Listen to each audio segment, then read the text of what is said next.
Mr. Sledge, has your attorney advised you of the minimum and maximum sentence for each charge that you are pleading guilty to Yes, today? ma'am. Yes, ma'am. Do you understand that the minimum sentence for conspiracy to violate the Racketeer Influenced and Corrupt Organizations Act is 5 years and the maximum is 20 years in prison? Yes, ma'am. Do you understand that the sentence for violation of count 30 of this indictment, possession of a firearm by a convicted felon, as in OCGA 1611-133, is 15 years in prison? Yes, ma'am.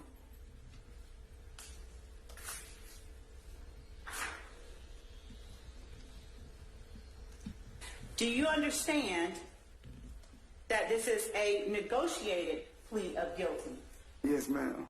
Which means that the state will recommend to the court the following sentence. Yes, ma'am. As to count 1, 15 years to serve on probation subject to the special conditions contained in the plea agreement that I have in my hand that I will show you in just a moment. And on count 30, although you are pleading guilty, sentencing will be withheld until the completion of the initial trial of this case. After the initial trial of this case, provided defendant you have complied with the special conditions outlined in sections B, C, D, F, and I of section 3 special conditions of sentence of this plea agreement, the state agrees that the defendant shall be allowed to withdraw his guilty plea on count 30, and the state shall agree to null pros count 30. The special conditions of the sentence, as outlined in Section 3, are that defendant shall abide in full by each and all of the terms of this negotiated agreement. Defendant's failure to abide by any term of this agreement shall constitute a violation of the agreement. Defendant shall testify truthfully about all matters relating to this case upon which he is questioned at any trial or judicial proceeding stemming from the facts alleged in this indictment. In accordance with testifying truthfully about all matters relating to this case, defendant acknowledges that each and all of the statements contained within the defendant's factual acknowledgments section of this agreement are true. Defendant shall testify truthfully about each statement contained within defendant's factual acknowledgments and any matters related to this case when asked to do so in any proceeding related to the facts alleged in this indictment. Defendant shall possess no guns unless his right to do so is restored. Defendant shall commit no criminal acts. Defendant shall submit to random drug screenings by the Department of Community Supervision and any agency designated by the court in this case. Should the defendant test positive for any Schedule 1, 2, or 3 drug, defendant shall within 30 days of said positive test undergo drug rehabilitation as designated by the court or the Department of Community Supervision and shall successfully complete said rehabilitation program. Defendant relinquishes any Fifth Amendment right related to any statement contained within defendant's factual acknowledgments contained within this plea agreement. Section 4, defendant's factual acknowledgments. Have you initialed each and all of the defendant's factual acknowledgments contained within Section 4 of this document? Yes, ma'am. Number 1, Young Slime Life, aka YSL, is an organization made up of 3 or more members or associates who share common identifiers that include, but are not limited to, colors, hand signals, and terminology, who have committed crimes intended to increase the notoriety, street credibility, and reputation of YSL. Number 2, defendant has been a member and or associate of YSL since 2012.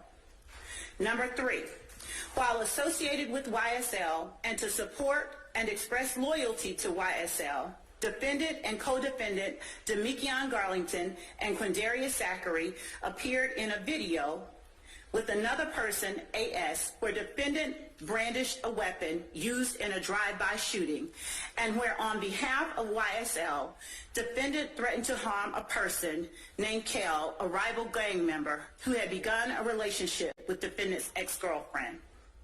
Number 4, On or about April 28, 2015, as reflected in Fulton County Indictment 15SC 138994, defendant and fellow YSL associates Demekion Garlington and Quindarius Zachary committed a drive-by shooting using the firearm defendant wielded in the video referenced in Part 3 of this section, targeting family members of a rival gang. Number 5. Defendant and his fellow YSL associates committed the drive-by shooting referenced in sections 3 and 4 above on behalf of YSL and to increase the notoriety, reputation, and fear of YSL. Number 6, defendant admitted committing and was convicted of aggravated assault and participation in criminal street gang activity, among other charges, for his participation in the drive-by shooting referenced in sections 3, 4, and... So, Wack 100 come out and say that he talked to Young Thug mom and everything like that, and Unfoonk was the only one that was given the green light to say that YSL was a gang? What?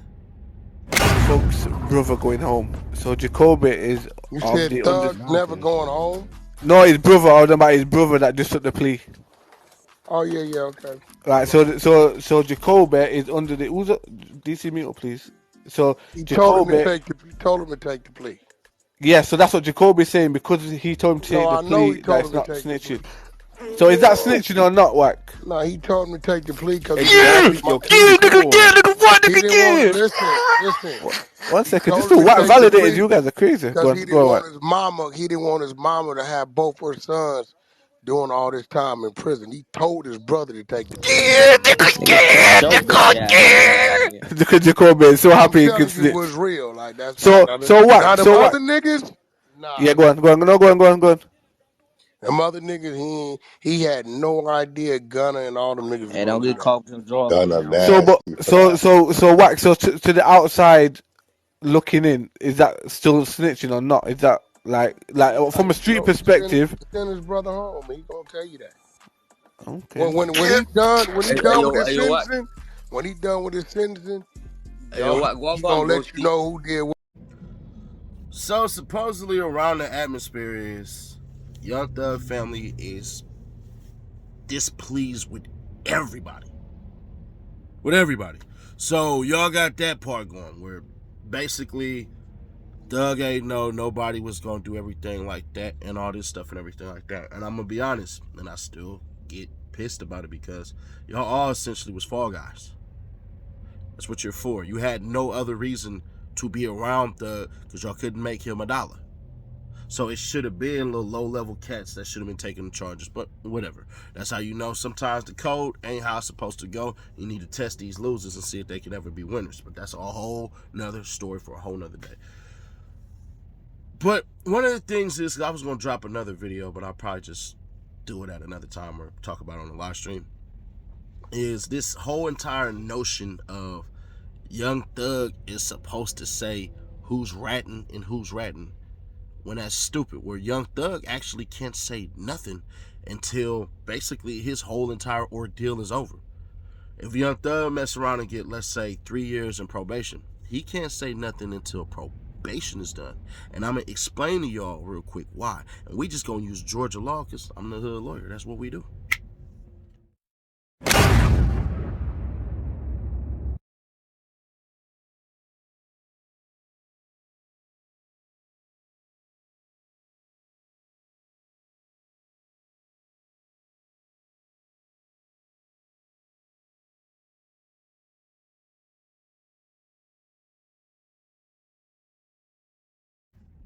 All they trying to do is control the narrative, bro. That's essentially it. One, Thug family doing too much online anyways. Get off the net. You might mess up the case. 2, why would anybody in Atlanta be doing business with anything Wack 100 got going on? That doesn't make sense. 3, Thug wouldn't tell anybody a thing. out on the phone, the best way would be through his lawyer, because his lawyer's conversations will not be recorded. You would get on a recorded phone after knowing there's 2015 up until now, a whole bunch of recorded phone calls, and you would run the risk 2 weeks before your trial that you would jump online? I mean, jump on the phone. But if you believe that, then believe it. I just got my skepticism. But Young Thug family don't like nobody right now. They're trying to spin a narrative that everybody ain't solid except for Unfoonk. No. If you admit that YSL is a whole entire gang, that's where you gonna miss me at. Like Snitch Lil Shawty and Gonna Tell. So if Unfoonk did that, then yeah. But the problem with it is yeah, it is his brother. And everybody else did it already, so he might as well. Well, if everybody jumped off the cliff, would you join him too? That kind of thing. But I can understand too the part of, hey man, his mama don't need 2 sons up in there and everything like that. And on top of that, look, buddy done spent 10 years in jail, so he really don't know anything. What is he gonna testify to? That's true. But don't think that the DA don't have a play about something he might know. Y'all think y'all slicker than these people. And what you truly don't know is they've already prepared for a lot of stuff. These people have surprised me. I've watched this trial from start to end before it even became a trial. We did a whole 8-hour live stream, and I'm telling you, these cats is coming in like this. They baiting. But what they trying to do is set that high. Set that high so they can come in. The dumbass people on the side of Young Thug with his attorneys, he's slight weight messing this up. If you've been watching closely, they've been getting beat down. So don't think that these cats got some grand scheme plan that the other side ain't thought of. They absolutely do. And y'all gonna find out soon. But let me know your thoughts on this. Share to keep your people aware. Subscribe. We're on our way to 200K. So make sure you join the Visionaries today. If you like what we do, you like what we do. You already know what to do. Subscribe, turn on that bell, and get all the bells exclusively for you. I'll catch you on the next one, though. We go. What's really hood when I'm through the hood? Nothing be said, we got it overstood. The team fed, yeah, it's really good. Put that on everything, bro, you're never good. What's really hood when I'm through the hood? Nothing be said, we got it overstood.